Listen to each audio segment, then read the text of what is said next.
Just starting.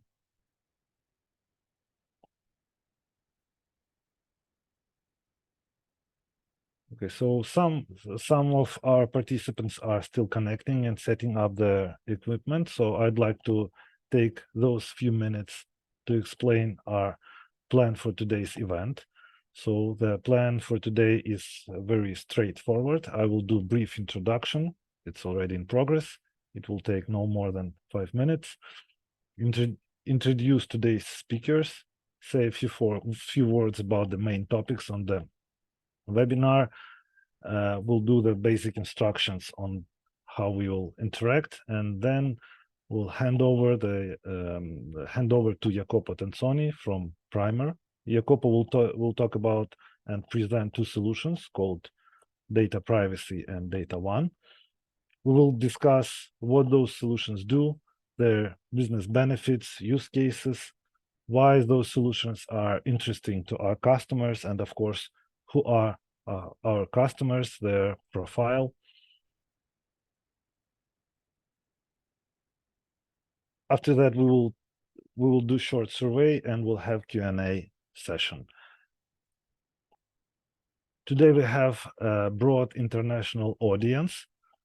Softprom partners from Poland, Hungary, Romania, Bulgaria, Greece, Kazakhstan, and of course Ukraine have joined us. The basic instructions for us for today is that we have a Q&A button below in the Zoom window. Please use it to ask presenter questions. It's better to use Q&A button for a question so we can log the questions and provide answer to them. Also, there is a chat button below. We can use it for a chat, for a discussion. To make it more interactive and live, I suggest everyone in the chat everyone to write in the chat from which country you are from, and I'll do the same. I'll say to chat, just to start, hello from Ukraine. Hi, hello from Kazakhstan. Great to see you guys. Okay, while we are dealing with chat button and while we are saying hello to each other, I'd like to ask everybody who don't mind, of course, to turn the video on. If you don't mind, it will help us to keep this webinar more interactive, more interesting, and more fun, of course. Hello from Italy, Budapest. Hi, guys. Great to see you too. Thanks. Hello from Paris. It's a great international collaboration. Timeline for today's webinar are the following. There is a lot of exciting materials. So we will take about 5 minutes to start. As I said, already in progress, 15 minutes for the first solution. Then we will take about 5 or 10 minutes break and we'll start another solution. And it will take about another 50 minutes. Also, we'll have about 15 minutes for Q&A and short survey. In overall, this webinar will take about 2 hours, so you can plan your time for today. Presentation will be in English. If necessary, I will be able to translate certain points, question or answers into Russian.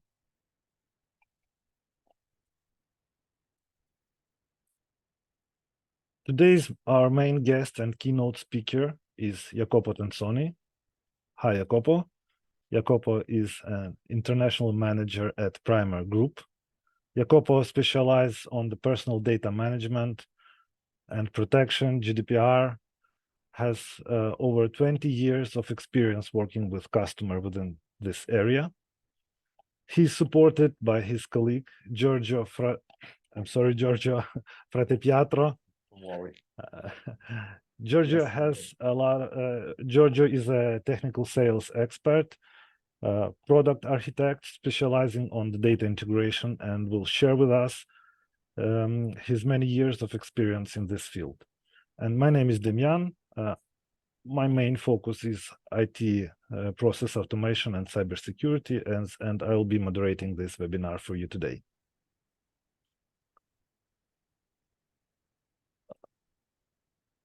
briefly, just to give you an idea what we are going to talk about, and after that I will hand over to Jacopo. So main topics for us for today are two Primeur solutions. One of them called Primeur Data Privacy. It's an operational tool created and designed to support data protection professionals, IT, security, and compliance manager in their daily tasks, ensuring the personal data is identified, tracked, available. It also ensures the documentation produced is accurate, up-to-date, consistent, meeting the requirements of the regulation. That's Primeur Data Privacy. And the other solution that we are going to talk today is Primeur Data One. It's a Primeur's hybrid data integration platform. It's designed to simplify, accelerate data integration processes, keeping the integrations and data flows under control and monitoring, manages integrations from a single point. That's our main topic for today. Now I am passing the word to Jacopo. Hello, Jacopo. Welcome. We can't hear you. You are muted. Yes, it's my friend Mute. I spend a lot of time talking to him every day. Sorry. Hi, everybody. It's a pleasure to be here with you, and it's a pleasure to share the stage with Giorgio. Yes, you are right. Giorgio has probably the most difficult surname to pronounce. It's difficult for Italians, so let's imagine for non-Italian speaker.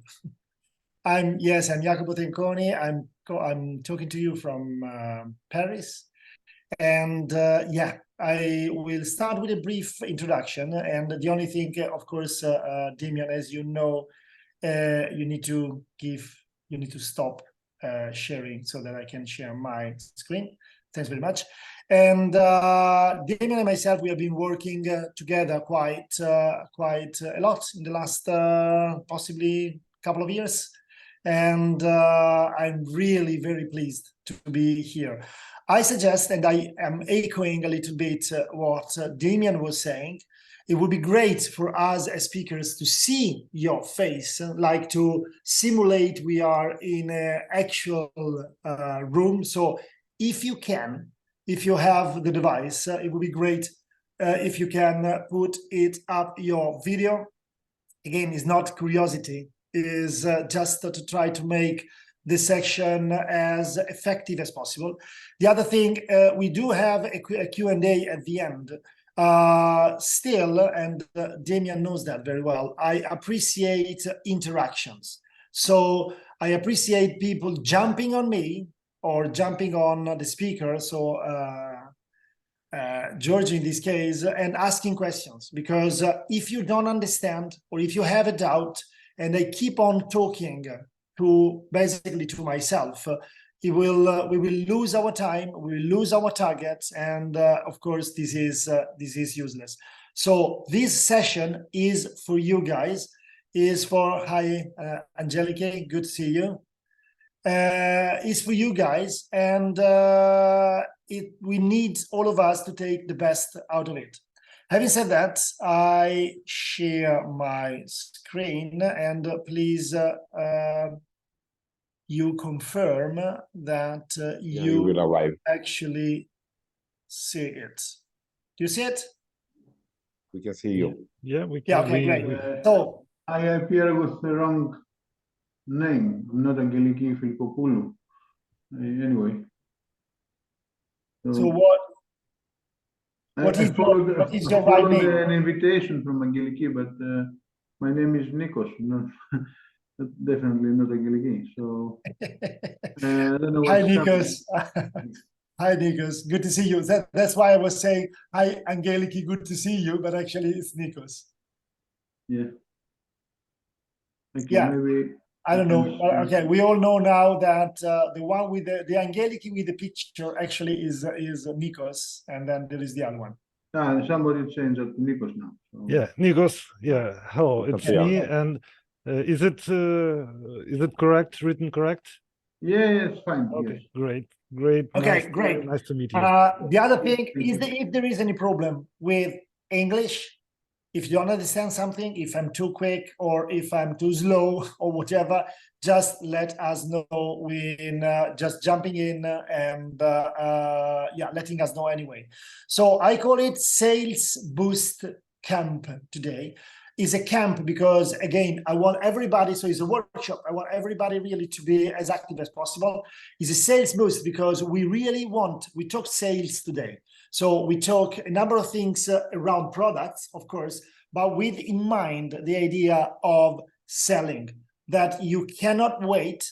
In principle, that's our target, at least the one Damien and myself, when we thought about this webinar, that you cannot wait at the end of this session to go out to the market and propose our solution. The perfect sales cycle, we all know that it doesn't exist, the perfect sales cycle. So I took whichever perfect sales cycle I've seen. Today we will basically more look into this part of the sales cycle, which is basically another way of saying these three things, which is the who. So we should talk to. So who are the people who we have to talk to? The what. So what am I selling? And the why. So why you, dear prospect, should buy Primeur solution. We will try to answer these three main topics. Then there is the other part, which is more related to the partnership.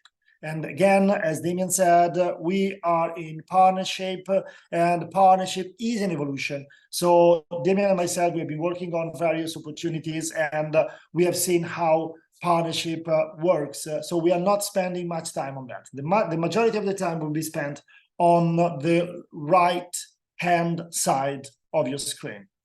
A little bit about Primeur. Primeur is a nearly 40 years system integrator and a software vendor, more importantly, meaning we do code our own solutions. We have our own development people and quite an important one.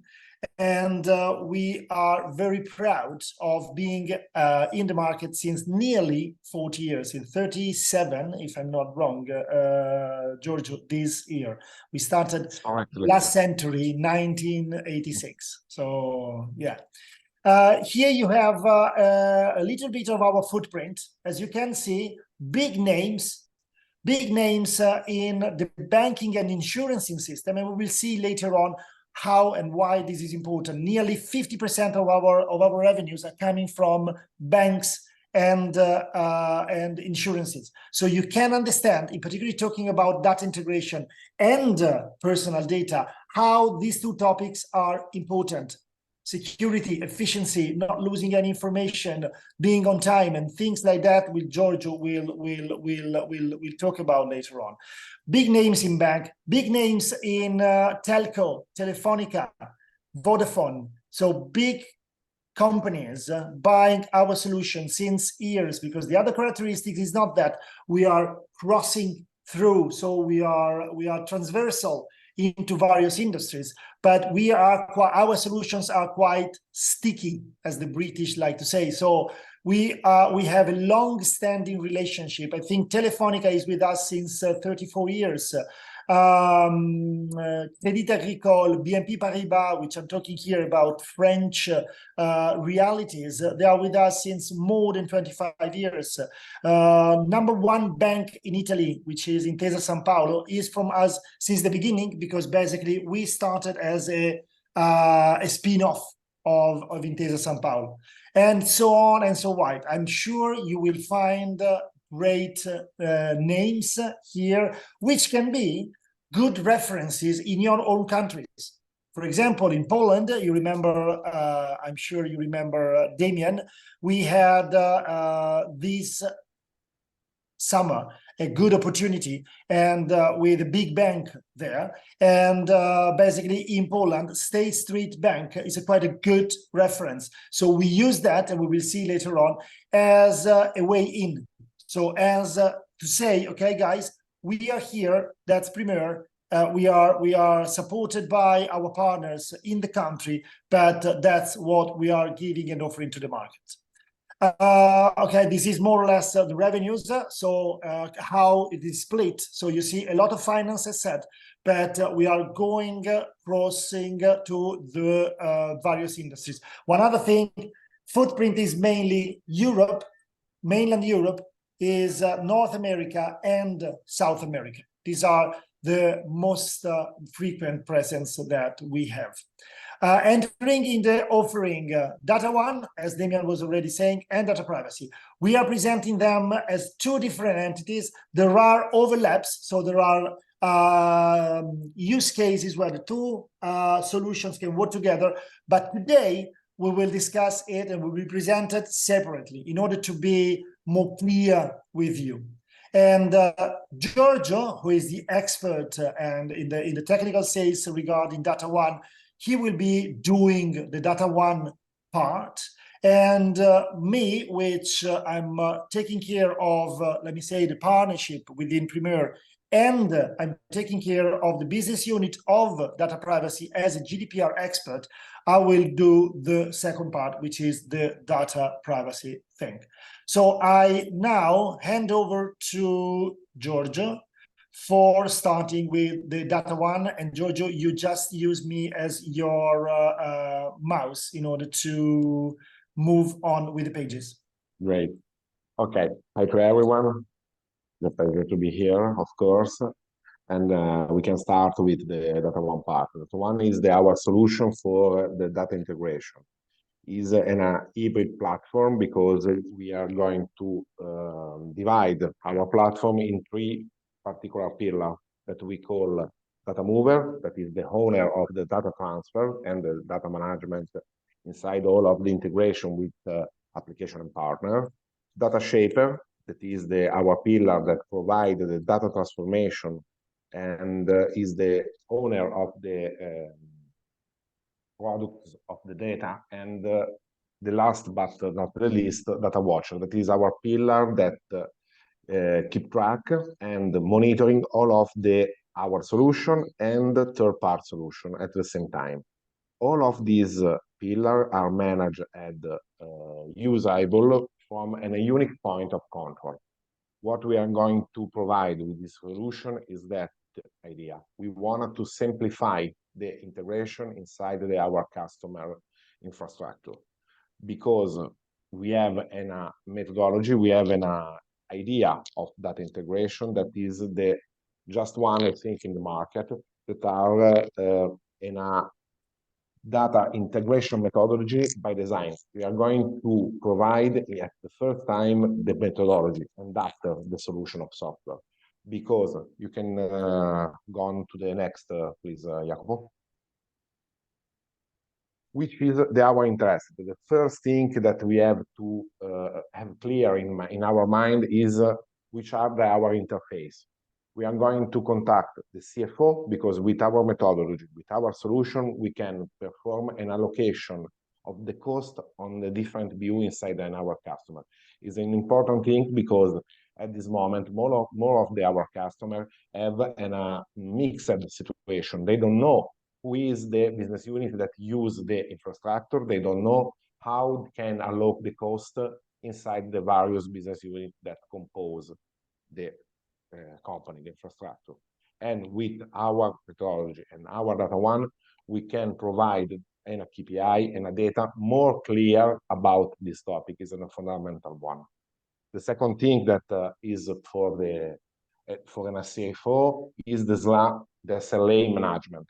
What is the SLA management? Is the data that we can have a clear situation of the transport, and inside this situation we can provide the idea that is under the contract, because in more time in our customer, more integration, more data exchange are under an SLA, and if we are going over this SLA, they have to pay and a part. They have an economic problem with their partner, and with our solution we can manage this, and we can provide all of the alarm to be sure that is not appear. The second, our target is the CTO, because he has the provide of the technological part, of course, and we can provide to him an integration and control full on his company, on his infrastructure, because we can provide to him a unique point of control for all of the integration, all of the data movement, and just one monitoring tool for all of these type of thing, all of the MFT or what or other provided data movement inside the infrastructure. The last is the application manager, because all of the application has a necessity to make an impact analysis when they have to provide a change, let me say, and in more complex infrastructure, this is an time-consuming activity. But with our methodology and our data one, we can take the information in a very few time. And of course, the predictive monitoring to assure that all of the issues that can appear in a production environment can be monitoring and preventing. Go on, please, Jacopo. Oops, sorry. Which is our philosophy, which is our methodology, and this methodology, how can be used inside our technology. Our methodology is called the contract-oriented architecture, which is, in a few words, what we wanted to going to provide to our customer is a philosophy of the duplicate, because we wanted to separate in clear mode, which is the source, which is the mediation, which is the transformation of data, and which is the target of our integration. How we can provide this type of philosophy? We can provide it going to divide an integration process that we can see in a point-to-point addressing in a separate by sub-process model, where we have three macro steps, three principal steps. The first is the take of the data. We can go to take the data or receive it from the source, from the provider of data. After that, we can go into manage it and transforming, if of course it's needed, let me say. And the last part is delivery to the customer, to the consumer. This methodology can provide the data when the consumer need to have and in the matter of he needed. And we can don't have any type of link between the source and the target. In this way, if one of the actors that are in this integration make a change, the other don't have to perform any type of action. Is completely separate one each other. In this way, we have a unique point of control in all time, is inside data one, and is data one the provider of all the service between the application that are involved in the integration. And all of the steps we call contract, because contract in a simple concept, all know which is the contract, is an accord between the parties, let me say, no? And in this way, we have a configuration that is clear between our parts that are involved inside our integration. Go on. Right. The second and most important part that we are going to offer inside our solution is the monitoring, because all of our customer has the same needed. They have to know what they have inside the infrastructure, because more of our customer don't know every flow that are in the production, or they want to have a clear picture about what happened inside the infrastructure. We are going to offer it with Data One, in particular with Data Watcher, and we can provide a tool and an experience that can cover the customer need, because the customer can have more than one MFT, more than one data integration tool, and have a different part to see just to have an idea about what's happened inside the environment. We can provide a unique tool about this. With this tool, we can provide a monitoring and a modeling and a SLM manager about all of the technology that you can see in this slide. At this time, we cover all of the open protocol, classical, SFTP, FTP, and FTPS. They are providing a protocol that are our classic product called Spatio, and Data One with Data Mover. We can provide integration with Sterling, with IBM Connect Direct, and move it. But this tool provides a very rich API interface, and we can provide all of the agents that a customer can need. We can provide an agent for their application. We can provide an agent for another NFT tool and what else. Because the idea that stays behind the data watcher is provide an end-to-end monitoring clear in another time one only place. What we want to give to our customer is a simple way to manage all of the data integration and all of the data transport. Okay, on.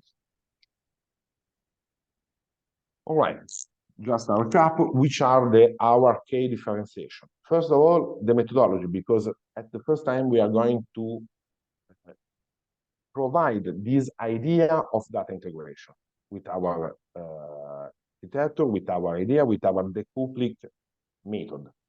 Of course, we have a technology proprietary and is based on this idea and can provide this idea in the better way that we can perform.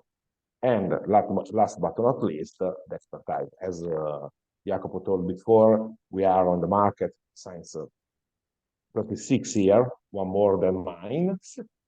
And we have a real experience about this topic, the data integration, the MFT, the problem that all of the company can have about this topic, because in this long period, we have reached a real strong expertise about that. And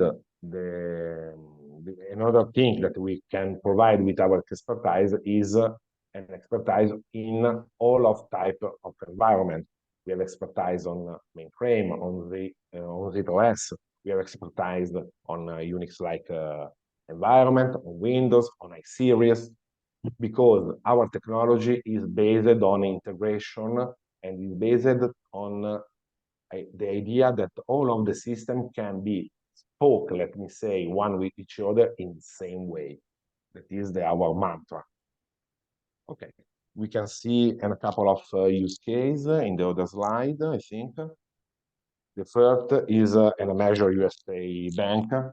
When they call us to have our help, they have 7 different MFT tools, and they have a very complex situation. We are going to this customer. We have discussed about the architecture, about the methodology, about the thing that we thought that he needed to have a clear situation inside his environment, and we have provided, of course, our technology, Data One. And as you can see in the next slide, please, Jacopo, sorry, the situation was completely different today, because they have used our methodology, our technology, and we have integrated inside Data One all of the MFT tool in the first step. And after, with a sprint approach, of course, we have migrated all of these tools inside of our technology, because we don't want to destroy the investment of our customers that they have provided to other company, other tool, other thing at all. But we wanted to integrate it, and after, step by step, when the customer can see what we can provide with the use of our technology, we can migrate the previously tool inside ours. But as you can see in the next slide, this approach is not just for the measure company, of course, but it can be used inside in a middle company, in a small company too, because all of the company at this time has an infrastructure, as a necessity to and needed for the integration between the applications, CRM, HR application, marketing, and what else. What you can see here is a situation from we has started a couple of years ago inside a medium IT service company that we have what we call the spaghetti connection, because they have a point-to-point connection for every type of application. And after that, they has use our technology, our methodology, have a more simple situation, more clear situation. They have to change their CRM, and before the integration with Data One, they have estimated a lot of effort to make this migration. After we adopt Data One, we can change it in a few weeks, because all of the integration was clear, and we have to change only on Data One, the configuration, and not to every type of application that have an integration with their CRM. Just to show you an idea about who is the actor inside this slide, we can provide you a very quickly demo, just to show you about what we are talking about, let's say. You have to interrupt your I know, I'm coming. Yeah, sorry, Jacopo. Thank you. Coming. Stop share. Okay, that should be all yours. I'm going. Share my screen. Can you see me? Yeah. All right.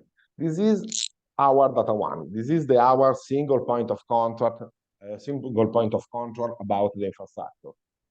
I wanted to show you the simple and the fast methodology to have a clear idea about the company. We have a single point for the anographic. Here we have all of the configuration about our partner, about our application. One by one, it can be chances inside the system. And after all of the iteration with this application, partner, counterpart, let me say what you prefer, has managed by this schema. We have the application in this tab. We can go inside, and here we have all of the technical data about this our counterpart, about this our application. We have the user group. The connection is the technical part for the server service that we can provide to this application, and the client connection, of course, the same for the client part.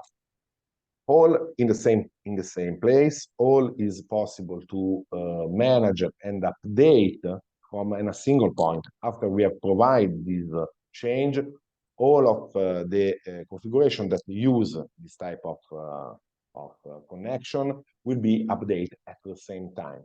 We don't have to going in all of the configuration, make a change. Of course, this maybe can provide a human error and what else. Just one place, just one change, all of the configuration will be updated at the same time.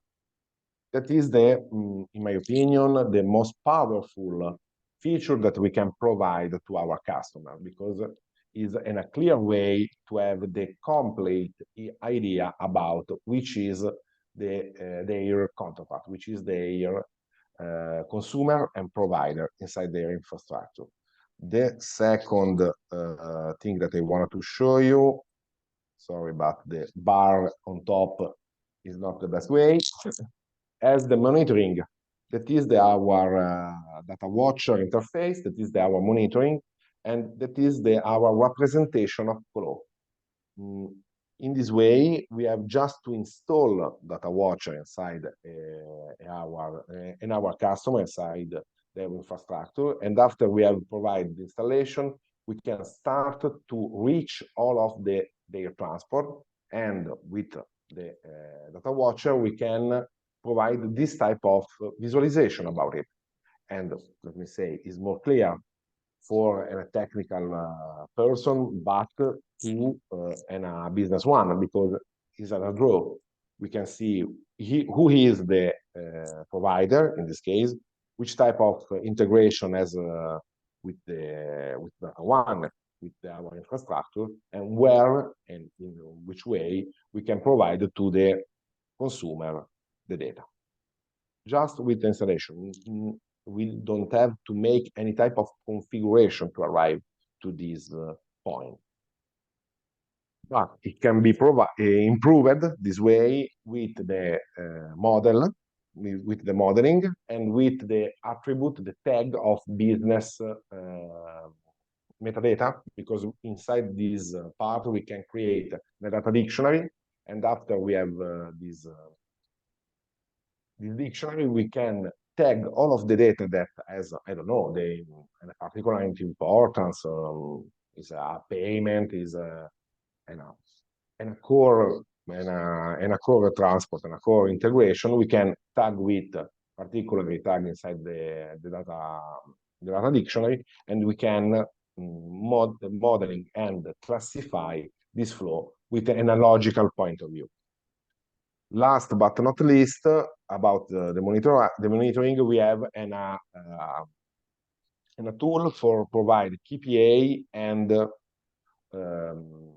reporting about the infrastructure that is monitored by DataWatch and used by Data One, based on different dashboard that can be customized with what we call a different card.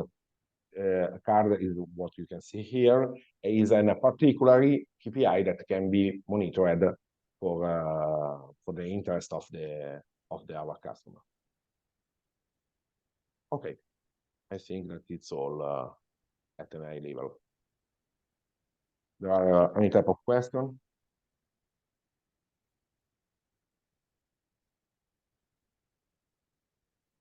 Is it clear to everybody? Thank you very much, Giorgio. In the meantime, you're welcome. It's a good time for asking questions if you have any, or type them, as Damien was saying. If you jump out of the screen, Giorgio, then if there is okay. I think that I have stopped. Yeah. If there is no other question, are you seeing any question, Damien, on the Q&A session? No, there's no questions at the moment. So I encourage everyone to ask questions regarding data integration. I'm sure. Oh, okay. We have something. No questions from Georgia. Thank you. So I encourage you to ask questions regarding data integration. What is it about? If it's understandable for you, if it's not, then ask. If you have any ideas on how it can be applied on you for your customers, please tell us or ask, and let's discuss.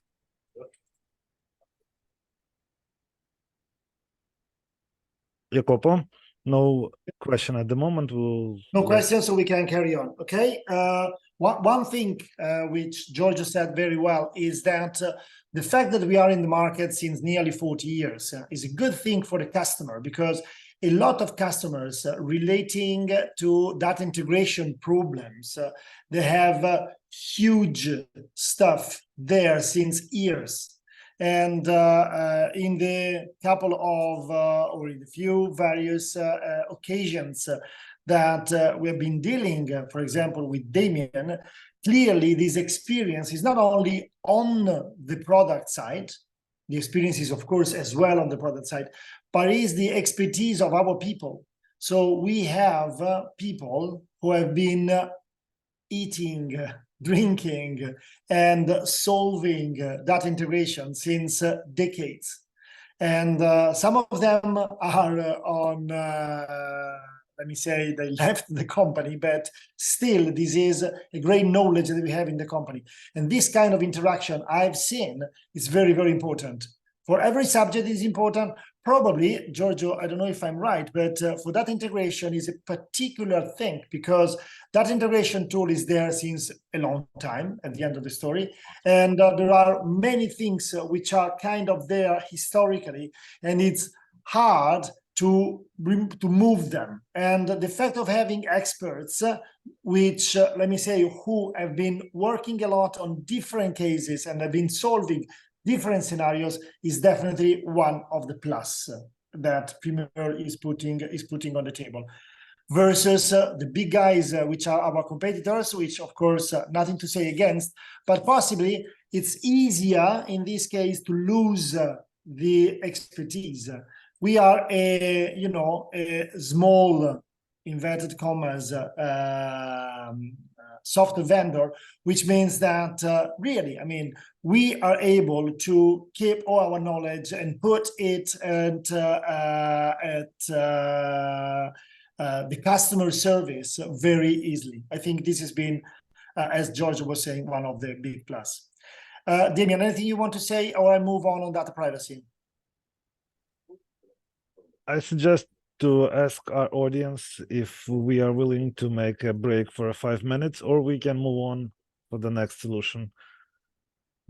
And it's also for us to discuss. Do we want to make a break for 5 minutes? I'm fine. I'm at your disposal completely. Then, since we do not have any comments on chat, so I guess let's move on.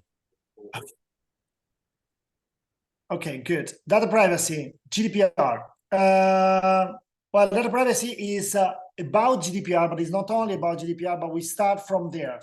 How much do you know of GDPR? Let's not ask the question. Let's move directly to the next point here, which is basically, I will give you some hints, because talking about a solution with GDPR as one of the topics, without knowing exactly what GDPR is a little bit complicated. So I will talk to you, not exactly, but briefly about GDPR. I will talk about how to position GDPR in the company. So that's one of the points. While talking about data privacy as a solution, you need to have clear that, first of all, you need to understand what is or what the customer or the prospect has in mind when talking about GDPR. So the General Data Protection Regulation, how they think about the privacy or about the data privacy of their own employees or of their final customers. This is an important point. And then we'll talk about how to position the data privacy. So I exit. Okay, great. And I move into this one. And again, I will start talking about the GDPR. This is done. And I will start from here. Again, everybody just interrupts here. Just interrupt and jump in, because again, particularly now, we are not talking solutions. We are talking a little bit at a higher level, which is what is GDPR? You have the possibility. There is one chat, but I don't know, Damian, if it's something relevant to any one of us. There is nothing in the chat that I can see. Okay, I see one in the chat, but probably this is something from before. Okay, it is important, guys, once more, in order to make this session effective, that you help us understanding if you are going the right direction. So I carry on. I really ask you if we are going, because there are all subjects, for example, you all know and you perfectly manage, then it's not worth to spend time on here. Anyway, GDPR, General Data Protection Regulation, is something was born in Europe many years ago. And since 2016 is something which arrived to the market. and it's an obligation to all companies, not just business to consumer, so not just B2C companies, but B2C and B2B, because a B2B, first of all, they have their own employees. And so the GDPR is related to the personal data of the employees as well. And a B2B can be part of a chain of companies which needs, at the end of the story, to be compliant with the GDPR. So when thinking to potential target, do not think only about business to consumer, but think business to consumer and business to business companies. GDPR is very complex, meaning is really entering transversally all the departments of an organization in an enterprise. I take here three major points: record or processing activities, data breach, and data subject rights management. Records, the records or processing activity is basically the document every one of you in different country have a authority who is responsible for making sure data privacy is or GDPR is implemented. In France, we have the CNIL. In England and Ireland, there is the ICO. In Italy, there is the Garante Privacy, and so on and so on. Everyone in Greece, in Poland, and wherever you are, have an authority who is responsible for that. The GDPR is a regulation, so it's only one, but all different countries have this responsibility.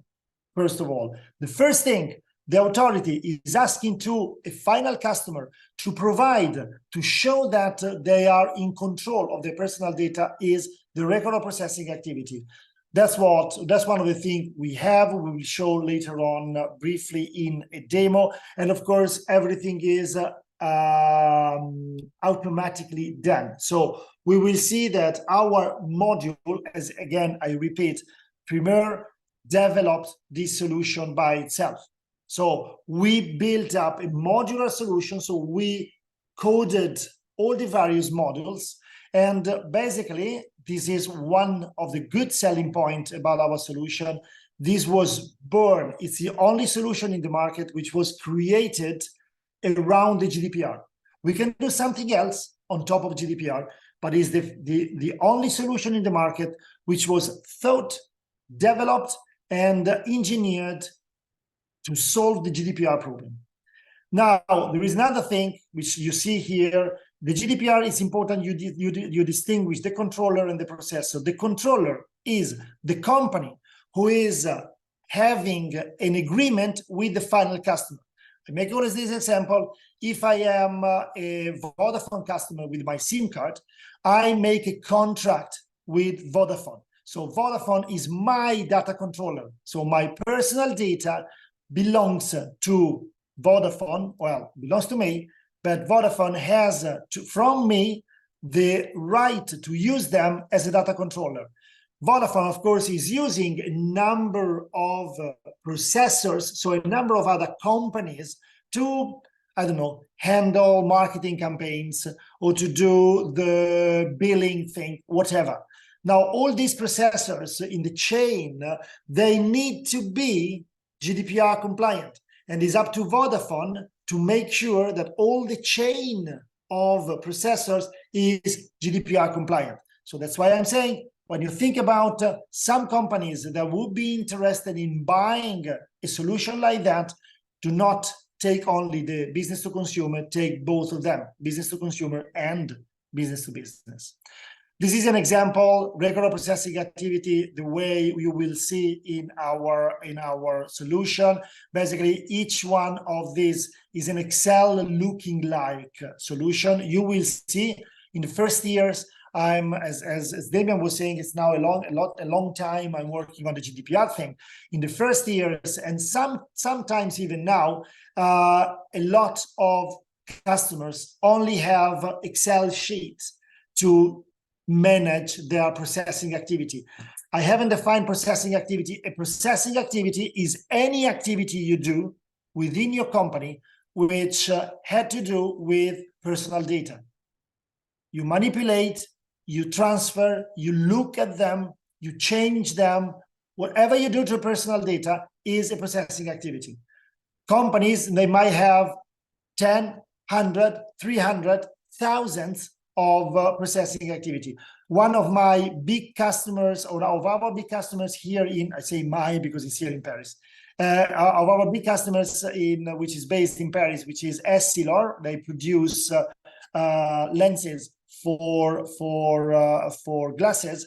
Basically, they have at the moment implemented on our solution 2,000 processing activity. So can you imagine when they started with us 4 years ago? 4 years ago, yeah. When they started with us 4 years ago, they still used Excel sheet to manage all that. Can you imagine on around 200 legal entities speaking 18 or 15 different languages, how complicated it would be? So regular processing activity, automated and created, you see here, in a PDF, in a very easy format for your authority looking at you. The second thing is data breach. Everybody knows what data breach is. We're talking about security here. Again, it is important that normally when a data breach happens, the DPA, so the authority who is responsible in your country for the GDPR, enters, and they have, let me say, you have as a controller 72 hours to make the DPA available. A few years ago, it's an example I will use later on, British Airways, I'm sure you have heard about, probably the biggest airline company in the world. They had a data breach, quite a big one. The ICO entered the British Airways organization, and they realized that the GDPR compliance was at zero, nothing. They have done nothing on GDPR. I'm talking about 2019, so a few years ago. And they committed a £167 million fine. £167 million fine, because the GDPR, we will see later on, they base their fines on their turnover up to 4% of the global turnover of the company. So can you imagine, up to the 4% of the global turnover of British Airways? At the end of the story, they finished only with paying 22 million. But as you will see later on, 22 million is not much for British Airways, but there has been other impacts we will see later on. By the way, if you are interested in, and you will be looking into your particular countries, take a note on that website, www.enforcementtracker.com. Basically here, in a quite interesting way, they collect all the fines that are committed in various countries. You can divide on a per country basis, on a per date basis, on the amount of the fine, who is the company involved. And here there is, for example, yeah, you see, there is this 22 million from British Airways, the example I just gave you. There are here in France, Google Inc. This is quite an old screenshot. If you go now, well, not now, when we finish the webinar, don't go now. we are monitor your IP address. Yeah, no. You will see how is the situation reported to nowadays. And we were talking about fines, and we were talking about company reputation as well. We will see later on. Data subjects rights management. This is 8 new rights that every data subject, a data subject in GDPR language is everybody of us. So in my example of me having a contract with Vodafone, I am the data subject, and Vodafone is the data controller. Is it clear? So I am the data subject, and I've got some rights. Before that rights, I always say GDPR was revolutionary, because before that, these simple kind of rights that are here, if I saw that, or I had the sensation, or I had the proofs that my data were used not in the right way from my controller, the action to show and to demonstrate that was on me. So can you imagine Jacopo Tenconi, considering that Vodafone, in the example of we said before, is using my data not in the proper way. Before GDPR, it was me to sue Vodafone. So can you imagine how much of a distance is this? So this is revolutionary because of that. We have, and this, managing all this for a company, and again, we have multiple examples in our customers, having a solution, managing all these, for example, right of ratification. It means that the Article 16 I put here, and then Damian, we can decide which kind of information we want to send to the audience. But here I put all the articles of the various GDPR part.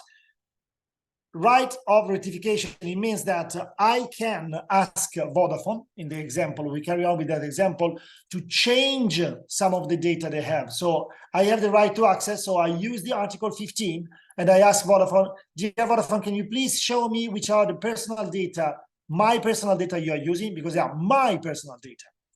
Although Mr. Musk is thinking that personal data belongs to the company, that's a very American approach to things. Personal data belongs to the final person. And so I can ask where my data are, which are the data they are using, right to access. I can look at them. I can tell them that, oh, well, no, they're not right. They are changed, so right to rectification. And I can ask them, Article 17, to erase them. So every data that are not fundamental for the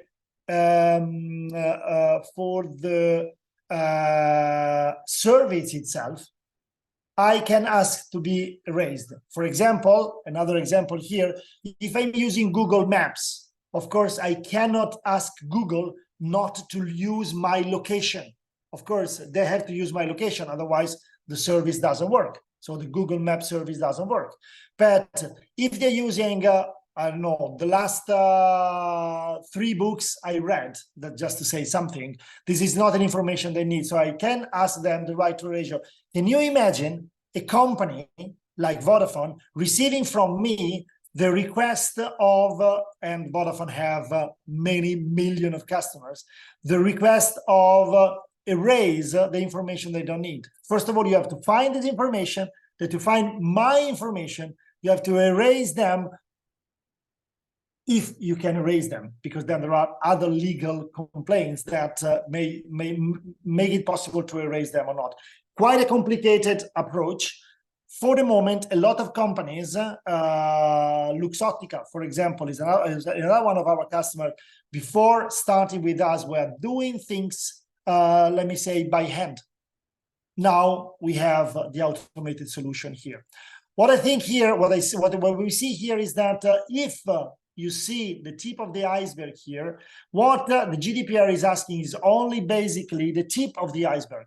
So the data management, the data subject rights management, the record processing activity, all this is the tip of the iceberg. What is really up to the company, and here now we are entering more into the thing, is to have an up-to-date control on all the personal data throughout the company information system. Only if you have that up-to-date and on all the data, you can actually move towards the compliance of GDPR. We have seen that a little bit of experience sharing, unless of course there is no question. I do see a chat. There is another chat, Damian, up in the chat. I don't know if there are questions. Otherwise, you put your mic on and you just speak. Is everything clear up to here? Taking into account that there is no question in the chat, it seems like everything should be clear. I hope so. All right. It's okay, thank you. Okay, great. Thank you very much. Thank you very much. So experience sharing. GDPR is an old issue. All companies are done with it. That's false, guys. That's deeply false. Never go to a company asking, so how are you doing with GDPR? because that's a very risky question, because the answer could be, yeah, we are fine, thank you. And okay, conversation is done. In my experience, and I've been seeing many customers and many different sized companies, there is no one which is actually done with the GDPR. And it's an evolution. It's to be in the GDPR compliance. And all those trying to have a compliance without having a solution, pretending to have a compliance, and asking to different departments to be as much as possible compliant with GDPR are failing, are losing a lot of money, are having a lot of risks of fine. They are not controlling their personal data. And at the end of the story, we will see later on, they are not in a good position towards their customers, because the sensibility, because of course it's a top-down and the bottom-up thing. A bottom-up thing means everybody of us needs to be sensitive about our personal data. The example I was making, those are my personal data, Mr. Musk, and not your personal data. When I say Mr. Musk, I have nothing against him, but this is Mr. Musk, Mr. Zuckerberg, Mr. Apple, everybody. A lot of, in particular, the American companies keep on thinking, and that's why GDPR in the United States is probably still hard to enter. They do think the personal data of their customer belong to them. Is their money for giving us, for example, internet for free. Forget about internet is for free. It's not for free. They are using is we pay internet with our data. But I don't want to sound revolutionary here. What we see here, what is not GDPR, is not a problem only of the DPO. So it's not a merely legal issue. So we will see later on to the who are we talking about. Definitely we are talking about the DPO. We need to talk to the DPO, but not only to the DPO, not only a legal issue. Is not another way to bother companies. So what I tell to my customers and to my prospects is don't try to make something which looks like you are compliant, because that costs you money. It shows that you kind of are okay with GDPR, but beneath you have nothing. And this is a very dangerous position you put your company in. And then, of course, it's not another silos-based decision.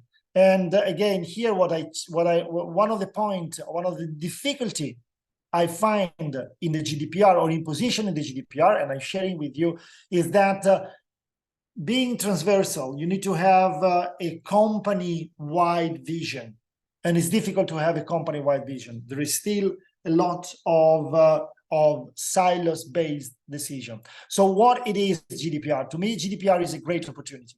It's a great opportunity, and it has to be put as a great opportunity towards prospect.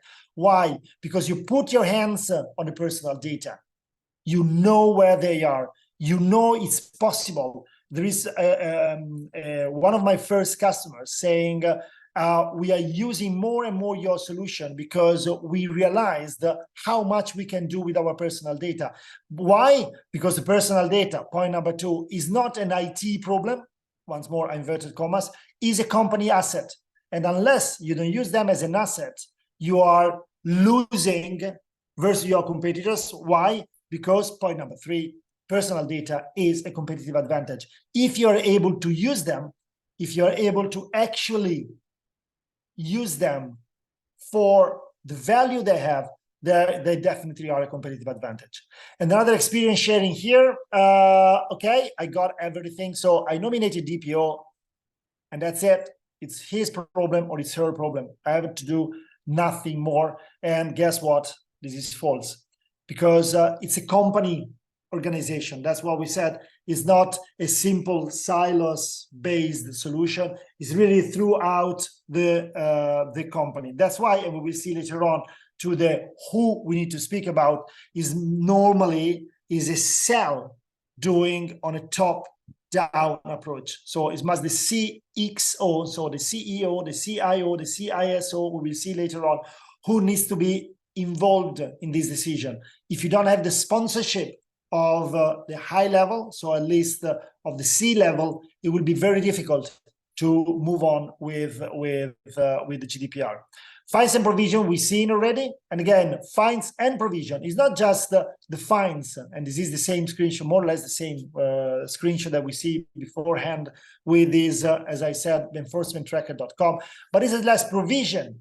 And I've got a nice example here. You see WhatsApp Ireland putting 77 million euro aside as provision. And if you talk to your CFO or to the CFO of your company, you know that a provision is a cost already for the company.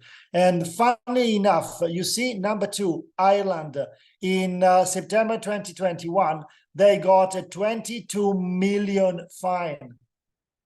Interestingly enough, here, this is an article of 2020. They put 77 million aside and their fine was three times higher. Still, this is already a cost. So CFO viewpoint. The previous one was, let me say, the more the CEO side. Here is CFO viewpoint. Another CEO point is for example, like this article of the Guardian about here. I closed. I hide. Let me say the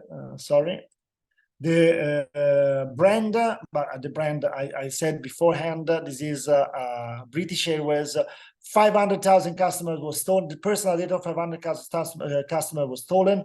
I said 176 is not, is more, is 183 million fine over passenger data breach, because basically the ICO asset entered because of that. So you remember point number 2 in my analysis of the GDPR, regular processing activity, data breach. Data breach is one of the points letting the authority entering into the personal data thing.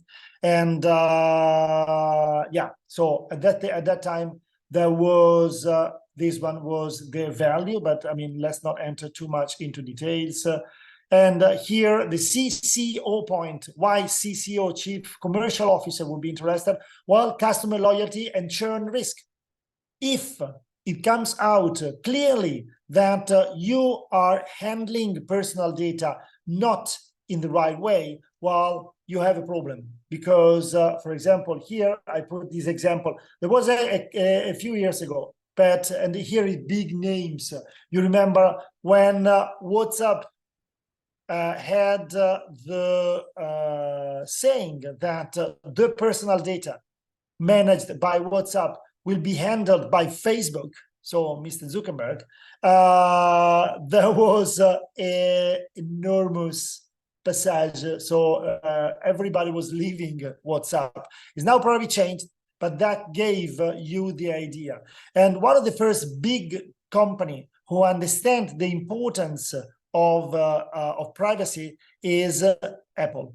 And since a few years now, since 2 years now, Apple in the iOS 14, I think it was the first one, is putting the capacity of opt-out, and 74% of users did opt out in the tracking of the browsing, for example. These are just examples to say, basically, okay, let's move into the experience sharing number 3. Okay, clear, I need a software to support me. Whichever entry-level solution can do the job. I don't know if it's right or wrong. Of course, saying that is wrong, but let's make our solution answer. So what is our solution? What is Primeur Data Privacy after we had all these introduction about the GDPR? Well, it's a modular, and you see here the various modules. Now you can start recognizing some of the points. A module, which of course there is a GDPR core at the very basis, then every module is taking care of different parts. I've got customers who just started with structured data discovery. They had the rest, or they had already this one, and they started with the core, and they put on the core just this one. And as said, this is all done from us, which means natively all these modules are done to interact one with the other. If you have already something, of course, we can make these two parts. So if I sell you discovery, for example, the module of discovery, and you already have a regular processing activity, I can make the two things working together. It's hard, it costs money, and a few of our customers, decided to get rid of what they had before, particularly namely the record processing activity done with the Excel, and they bought our solution, because once more the module can live separately, but they are done and they are thought to work together. And this is another distinction, and I'm mentioning now my competitors, and I don't mention them anymore in this presentation. All our big competitors, and I'm not naming them because there are many, but you think a big company and they do have a GDPR solution, they use the existing modules doing data quality stuff to make them entering into a GDPR solution. This makes the final GDPR solution not as, let me say, easy to use, and not as coordination oriented as is our solution, because again, natively these modules were thought to work together. I'm not entering into details. You recognize the things: regular processing activity, the discovery, which is basically to answer the question, where are my data? You remember the iceberg thing? Where are the data, and how do they move? This is the answer given by the discovery, which is done on structured data, database, and on unstructured data, file system. Processes management, we said there is all the list of companies helping the controller to be compliant. And of course, the controller needs to have a processes management. Data subject rights management, we've seen. The data breach management, we've seen. Data masking is another thing. So I can use and I reduce the risk of having data breach by masking my data. Is this a specific or only GDPR feature? No. That's why some of my customers, actually, they started using our solution for GDPR and they are using for other things. That's why basically I was saying at the very beginning, this is a GDPR compliance solution, but it can be used for other things. I'm speeding up. And again, if there are questions, you please ask. This is clear now. Protect your company from reputational and economic impacts beyond GDPR and governance accountability. So for the governance accountability, so we go on top of GDPR. We can work on, well, I would say people accountability, because the clearer is the process of when you talk and when you manage personal data, the easier is to track the responsibility, and the more the people are accountable, because you know how all the processes working with personal data are doing and are performing. Okay, here for some reason I don't know, the titles are not coming out. Whatever. Here basically is the who. So if you talk to DPO, legal department, head of compliance, or if you talk to director of technology and data, or head of compliance, or if you talk to internal audit, business process owners, or head of compliance, there are different conversation you might have. And here are the ones. I'm not entering into details. It's basically the three different parts: discovery-centric, governance and accountability, and business process governance. Some of this information will be sent to you. I think it's clear what I'm meaning here. GDPR solution, depending on within the company where you are entering and where you are more familiar to talk to, then you have or you can use with our solution. It's always Primeur Data privacy, but in different angles and in different perspective. Again, I'm a little bit so I don't know why the titles are not coming out. This is a mystery of PowerPoint. Okay, yeah, here is once more entering into the details. So we see here three different areas. You can see And here I am entering into details. I don't think is because time is passing very fast.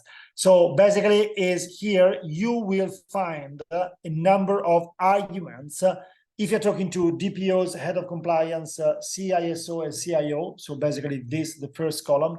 This one is data governance and accountability is the second column here. And if you're talking to internal process governance is the third column here, where basically is a lot of situation that I found. There is a no or very low knowledge about where data are, who uses them, which data we have and where they are. And business owners, they do not have a complete view of their businesses or of their processes, because processes are moving around and they are changing very rapidly. And there is no automatic tool to verify the business owner input, the business owner inputs. And so here we can enter with data discovery and data classification, and we start working on tracking of the data, high accuracy of contents of database and file systems. So you start with the discovery, knowing them, accurately document the business processes. So the business processes are not like, I'm not sure if I know them. And of course, a better visibility on the processes themselves, which all gave the third step on overall a better control, of course, on GDPR compliance, but not only is visibility into the business processes and of course by the process owners or the business owners, and a support tool for the internal audit.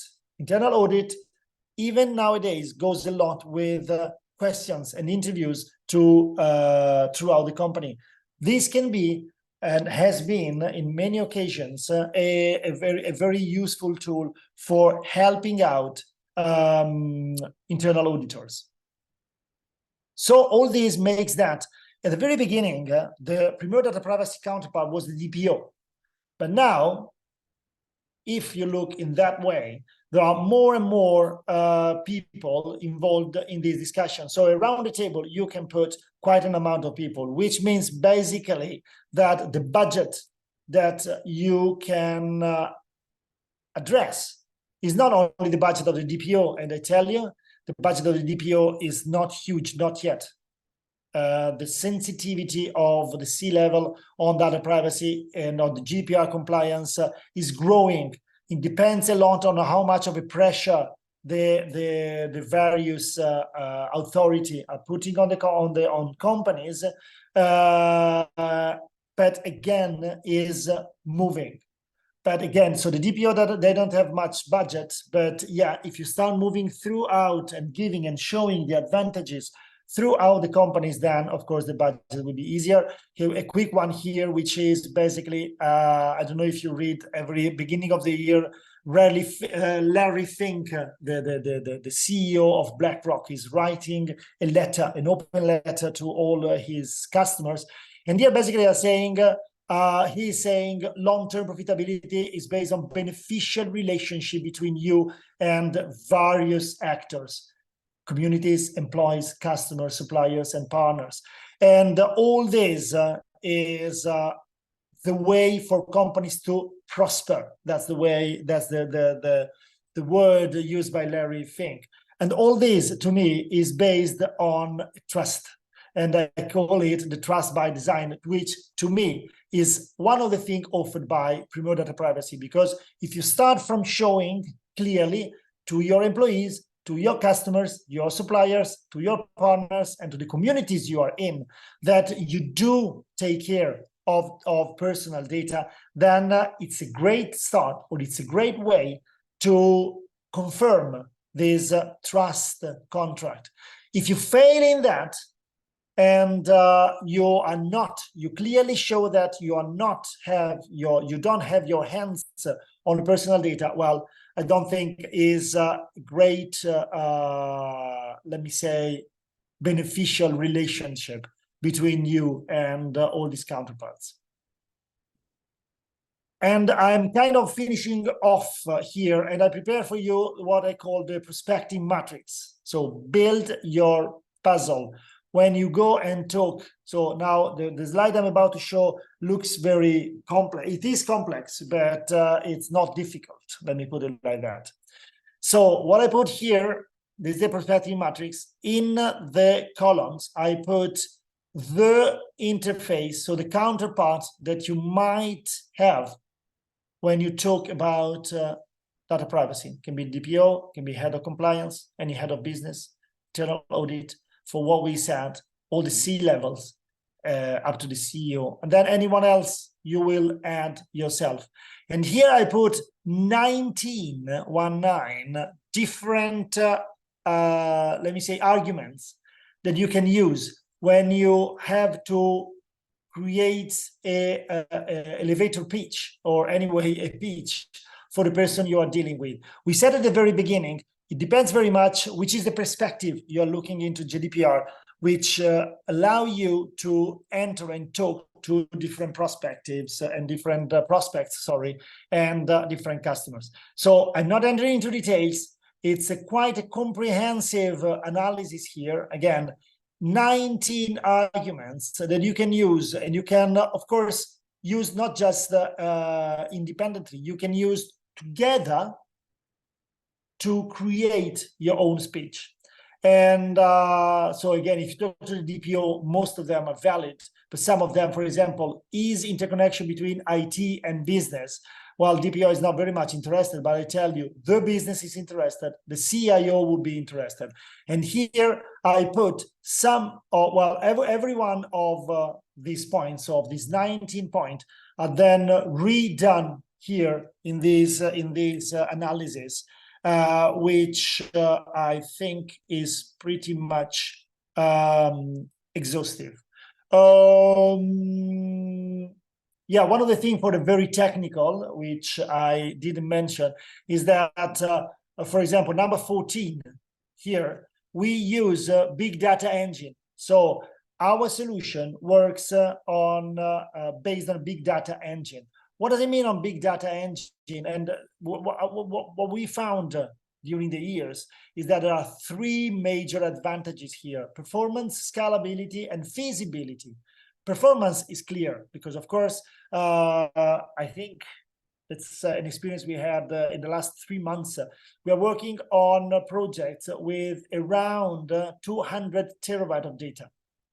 And of course, data discovery can be pretty tricky, even because you don't do the discovery once and that's it. You do regularly. Then granularity depends a lot on the business. I have customers running the discovery twice a month, so every 2 weeks. If you don't have, on the performance side, with that side, if you don't have a big data engine behind, you're not doing much. Scalability, of course, the parallelization of the machines, one of the big things of the big data engines. You, of course,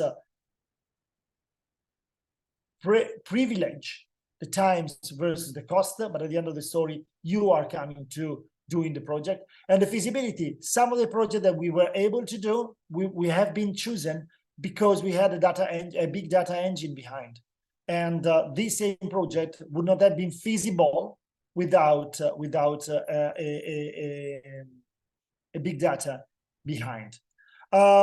Again, this is, and then I go on, and there are all the 19 points. I think they are which are described here. I would say this is more or less. Then I can go on with other points and other information, Damian.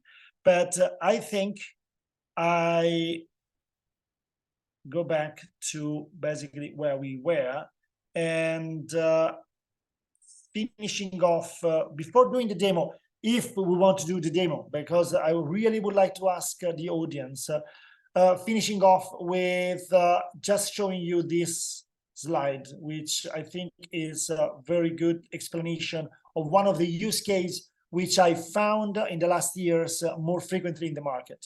So there is a record of processing activity, which is the one we saw. This is the very basis of it.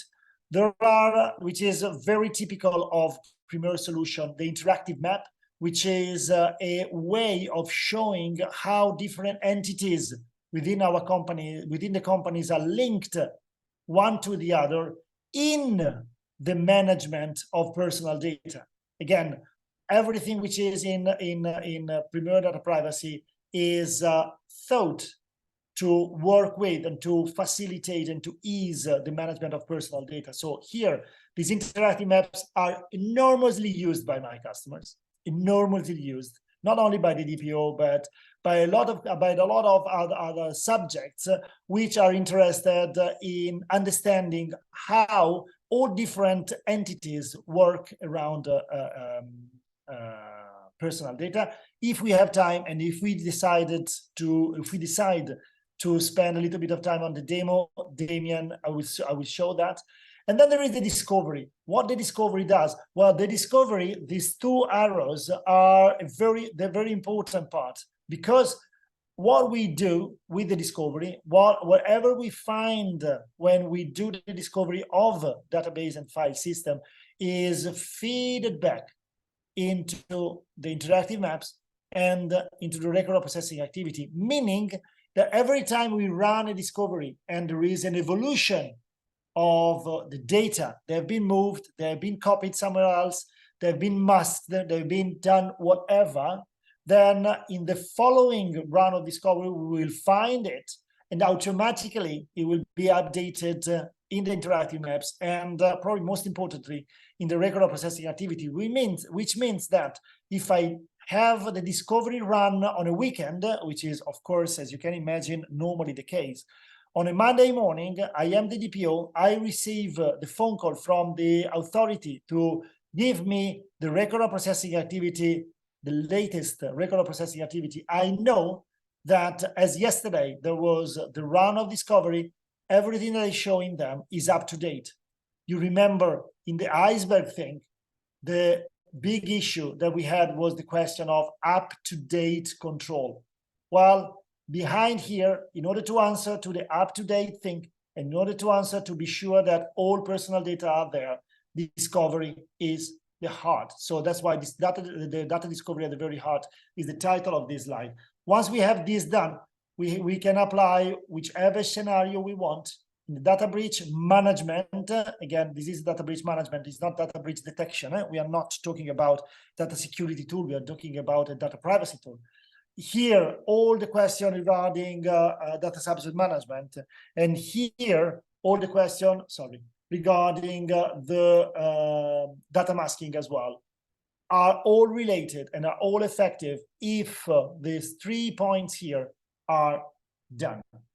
In principle here, there is demo time, but I'm conscious that time is clicking very much. You tell me, Damien, where are you? Yeah, Jacopo, it's 1 hour and 40 minutes already, and we have a few minutes left. Yeah.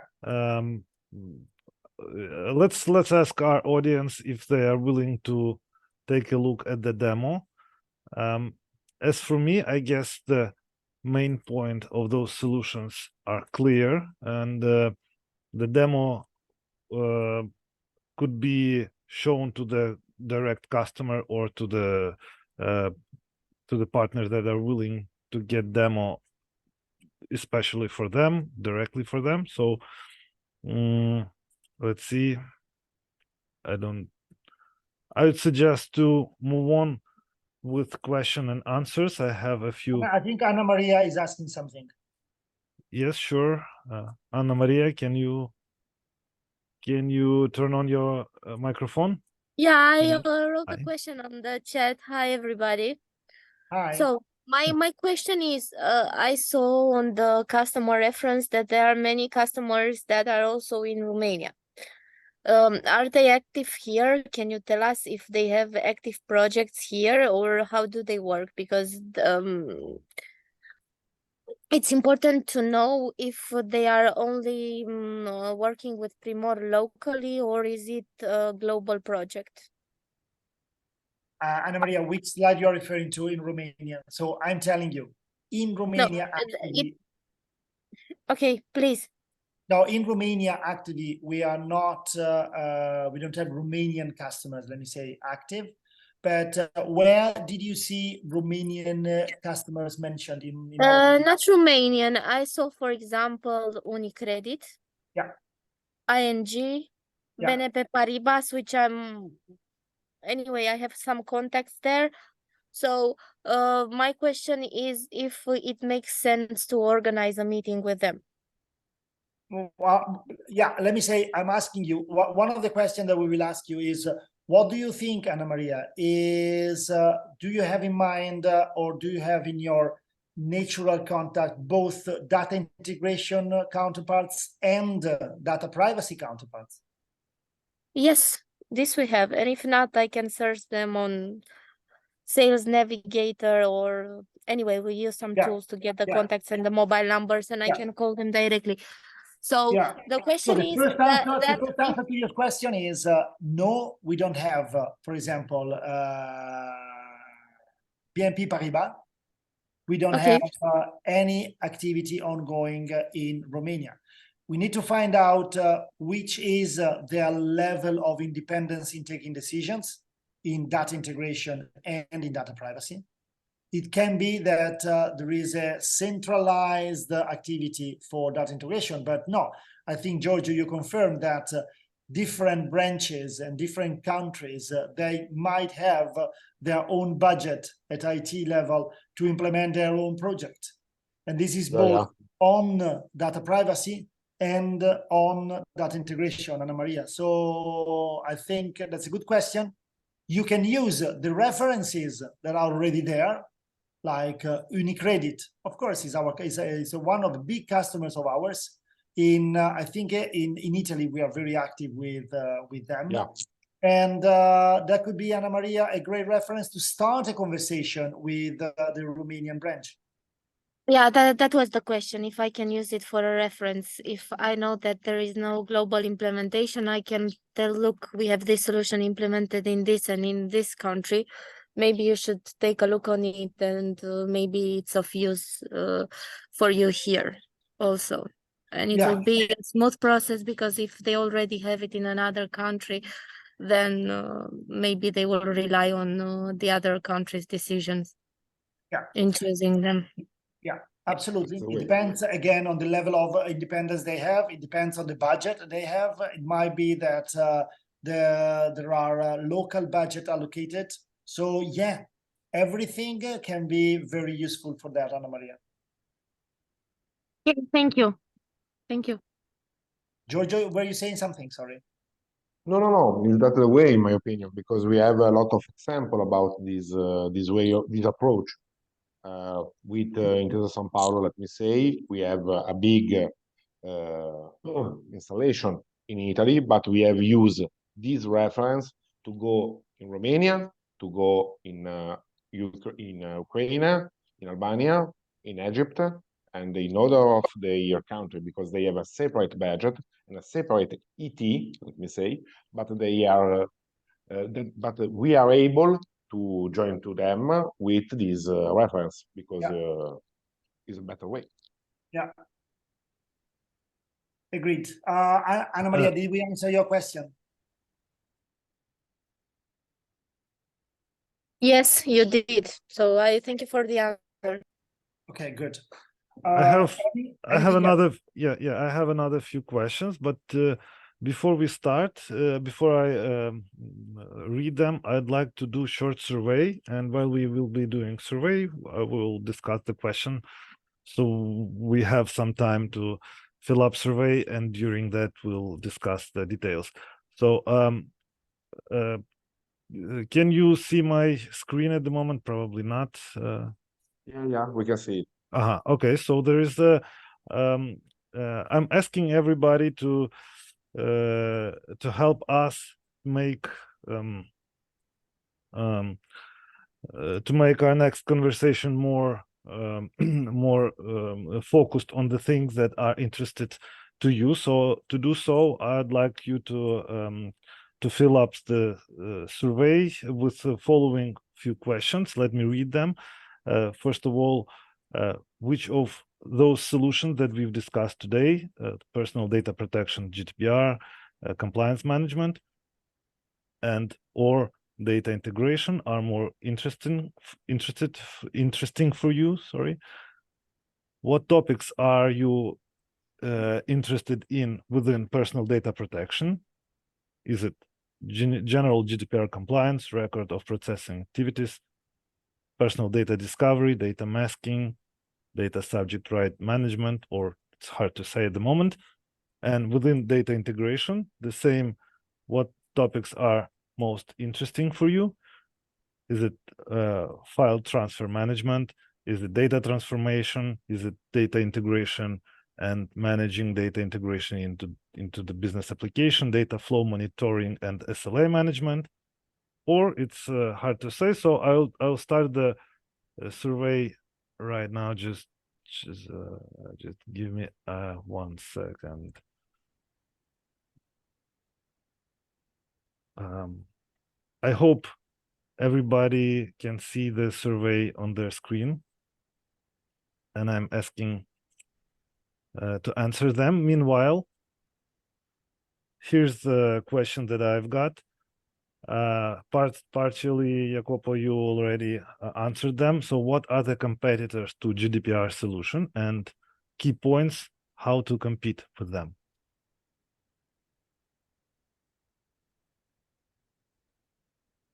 Jacopo, are you with us? Sorry, do you want me to start answering? Yeah. While Yeah. sure. Well, we don't need to, I mean, again, to name them all big software vendor, IBM, Informatica, all the big guys, they do have a GDPR compliance solution. With, let me say, pros and cons, of course. I tried in my speech to underline our biggest pros, the fact that, again, we develop our solution from scratch around GDPR is one, because all the various modules, they work seamlessly one with the other. We are in the data management since nearly 40 years, and this has been a great ground where to build the solution. Our competitors, again, use different modules coming from different solutions whose purpose was different from GDPR to make GDPR compliance possible. The integration of these various modules is much more costly, much more complicated than the Primeur one. We are interested now. We haven't had time to see the demo. If somebody of the audience is interested in having a demo, then we can organize this separately. But our target is to make the customer as independent as possible. We are not necessarily interested in selling services, but we are interested in making the customer independent in their evolution towards GDPR compliance. So everything has been thought in order to allow the customer to be independent. A lot of our competitors, you know, they have enormous budget coming from the service side, and so they don't probably all have this idea in mind. So the idea is, dear customers, you give to me the management of the GDPR compliance. So you have an OPEX and you have a CAPEX cost to buy the license, and you have an OPEX cost because there is every year a lot of consultancies to be paid. This is another thing which I think distinguishes us. Thank you. I'll read another question from Anna Maria. Anna Maria, if you don't mind. So how about the implementation and support? Asking Anna Maria. Yeah, that's a good question, Anna Maria. Basically, on the implementation side, this is part of you remember at the beginning, the first slide I showed was that partnership is an evolution. So we will work for implementing the solution. The first 3 or 4 solutions, I will work with Softprom, and in order to have training on the job for the implementation. And I'm sure that with the right people around the table, after that, Softprom will be able to work by itself. If your question is how do we implement that, it can be on premise or in the cloud. Normally, should be in the customer cloud, because we are talking about personal data. So customers normally do not want to put on other servers which are not theirs. And in terms of licensing, then we have perpetual licensing, and we have, of course, subscriptions as well, which is normally based on a 3 years lock-in subscription offering. Did I answer your question, Marianne? Yes, partially. And about the support, is there like a ticket system if they have some struggles, problems with I don't know, some report, some function, something like that? Who manages this? We have to manage it, or there is a local support or global support team and they have some local? It depends how on the level of the business, Anna Maria. Local in Romania, not yet. So it will be a global support for at the 3 levels. So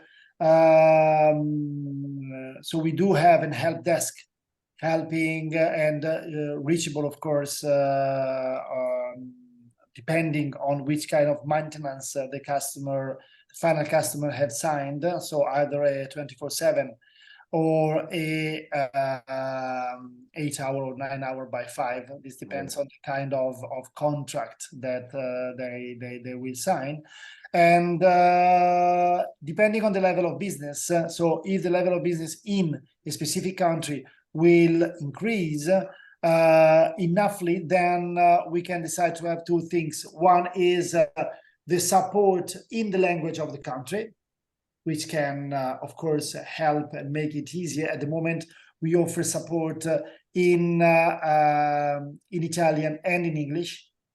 If, for example, you're talking about Romania and the level of business starts growing, then we can add, for example, this language at the first level. Then, of course, second level, third level, it's not needed to have any local activity.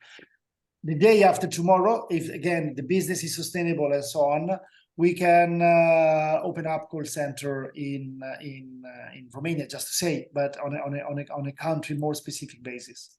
But meanwhile, they will get like a global support, or if they have some issues, they will be anyway solved. Right? Because Giorgio, this is a question they ask during the meetings, if they have local support or they have any kind of support. my answer is global support at the very beginning, answering their question depending on the level of contract they have. Giorgio, anything you want to add? Just another thing, we have the Spanish language too in our support, providing it at this time. Sure. Yeah, I guess for Romania, English is enough. Okay, And good. for Perfect. the other countries. Thank you, Jacopo. Thank you. Here's another question. What are the options for POC, demo testing, or kind of try and buy program?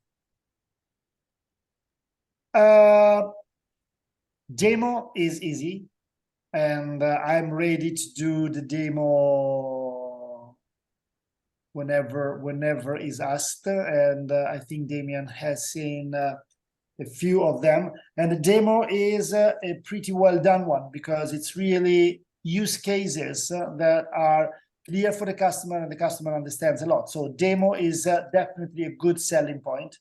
For what POC is concerned, then yes, of course, we have POC. Normally they are paid POC, because the POC, then you have to enter into details of customer needs. Sometimes we did POC on customer servers, because they didn't want to of course, have data going out of their server. I remember one of the very first implementation was with a Swiss bank. We went to do the POC. We went to Switzerland physically. So we arrived there with our solution, and they passed their solutions into our PC, and we were doing the demo or the POC live. And then live, we took the data away from our PC. So this is a good selling approach. Demo, POC, or try and buy situation. We are doing now a try and buy. So a customer who says, I really like what I see. I let you to install your solution in my server, so that I do the test. So that if the test results will be good enough, I just switch off the key. So I got everything installed, installation is done, and I can, click, put the engine on and start my journey. And that's something we are finishing next week. So yeah, thanks for the question, it's a good one. Can I ask something? Sorry if I interfere. This try and buy, does it imply any costs if I let's say propose it to the guys that already have Primeur in other countries? Should they pay something, just to know from the beginning?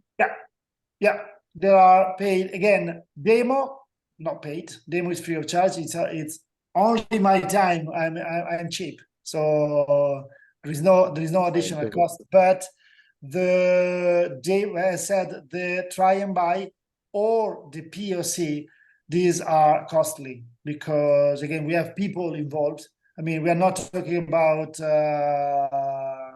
tens of hundreds of thousands of euros, but they are costly, Anna Maria. We have finished our survey, and I'd like to share a result, if you don't mind, just for fun. We have a few minutes left.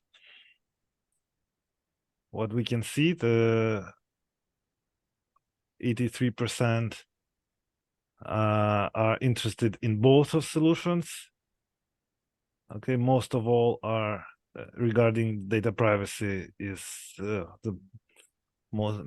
biggest point of interest is general GDPR compliance record of processing activity. After that, it's data masking and data subject right management.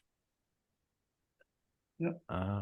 And regarding data one, we have data integration management. That's the main point of interest. So it's and a few of attendees would like to move on with discussion. That's great. Okay, so if we run out of questions, I guess we can finishing our webinar. There's no question. Then I'd say the final words. Thank you to everyone. Thank you everyone who took part to this webinar. I thank to Jacopo and Giorgio for this great demo and this great presentation. Personally, I've got a lot of useful information I might use in my work selling and promoting Primeur here in Ukraine. I've got a lot of information on what are the benefits, what are the key profile, and what are the topics that I might discuss with different people that I know within customers that I can reach in Ukraine.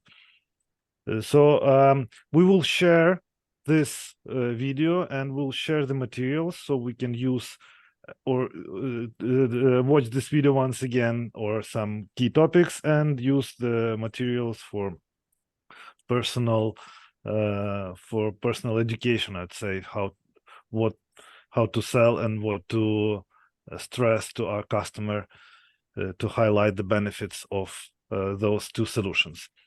We will get in touch with each participant to move on with dialogue on the topics that you'd like to discuss. So please be in touch. And I say, everyone, once again, thank you all, and see you. Bye. Jacopo, maybe you want to say final words. Well, no, again, that was a great pleasure. I hope that is a good boost sales camp for everybody. So I hope the interest was there. The information that Giorgio and myself gave were enough and were a good, let me say, we give you good arguments to go out and push these solutions. For what I've been seeing, both of them, with the way we are proposing them, they are both innovative, although we are not talking about absolutely new topics. They are both innovative and not a greenfield, but you will normally find a lot of attention and a lot of interest in the market for those. Thank you very much. Okay. Thank you. Thank you. Bye. Bye. Bye. See you soon. Bye-bye. Bye.